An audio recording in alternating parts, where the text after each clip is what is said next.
Captain Elias Harrow had seen most of the world's oceans.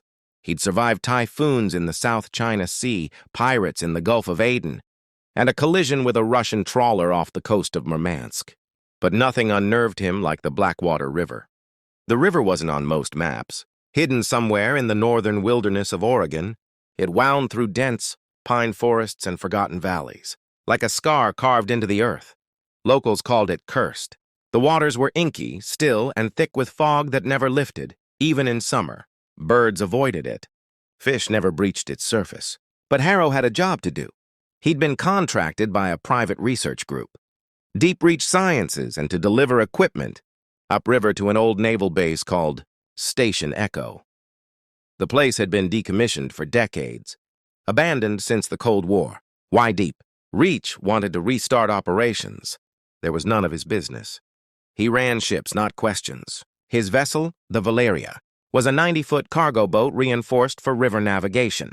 The crew was small, 10 men and women, including engineers, deckhands, and 2 scientists from Deep Reach. Harrow didn't like them. Too quiet. Always writing notes. Always watching the water. It's not a shoal, Briggs whispered. It's one thing.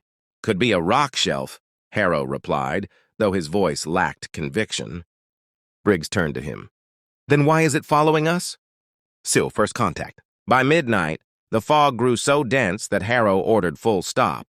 They anchored midstream, flares lighting a 50-foot radius of eerie orange around the ship. That's when the scratching started. Faint at first, like claws scraping the hull. Then louder, thicker. Wet, chewing sounds echoing from below. The crew gathered on deck, weapons drawn, eyes darting. They had rifles, but no one felt safe. Then came the scream. It came from the starboard side. Crewman Lopez had gone to secure the cargo lines. Now he was gone. In his place, blood on the rails, and a long trail of shredded steel that looked like it had been bitten. "Man overboard!" Someone shouted. They threw floodlights over the water. Nothing. No ripples. Just that impenetrable oily blackness.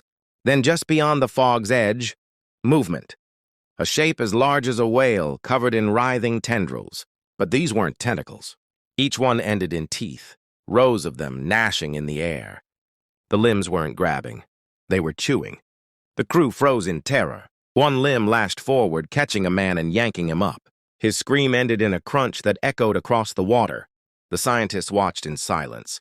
One of them, Dr. Niles, whispered, "It's real. My God, it's real. What the hell is that thing?" McCarty, the first mate, shouted. Dr. Niles turned slowly. "It's what they tried to kill in 1972. The Navy failed. We thought it was dead, but it was waiting." Beneath the churning waters of the Blackwater River, something ancient stirred. It began on a fog-heavy night, when the cargo ship Valeria glided silently through the narrow waterway, its crew uneasy. Captain Harrow, a hardened sailor, watched the sonar flicker strangely, like something massive moved just beneath them. Something that didn't belong. Suddenly, the river exploded upward. What they first thought were tentacles burst from the depths, but they weren't tentacles. They were denticles, thick, sinewy limbs lined with jagged teeth. Not just grabbing, biting. The ship groaned as metal screamed under pressure. The denticles didn't wrap. They chewed. A crewman screamed as one denticle snapped around him, dragging him into the dark water. Another slammed the deck, smashing crates and snapping beams like twigs. From the river rose the head of the beast, an octopus. Yes, but grotesquely evolved. Its massive eyes glowed a sickly green, and its mouth pulsed open to reveal layers of spiraling fangs. Around it, dozens of denticles writhed like serpents, leaving trails of acid where they touched. The ship tilted. Captain Harrow shouted for lifeboats, but it was too late. The beast was feeding. By morning, nothing remained but shattered planks floating quietly on the water, and a whisper in the wind, the crack, crack sound of denticles grinding bone. Locals never speak of it, but they say if you're on the river after dark, and you hear the sound of chewing beneath your boat, you should pray it's just the current, because the river octopus is still hungry.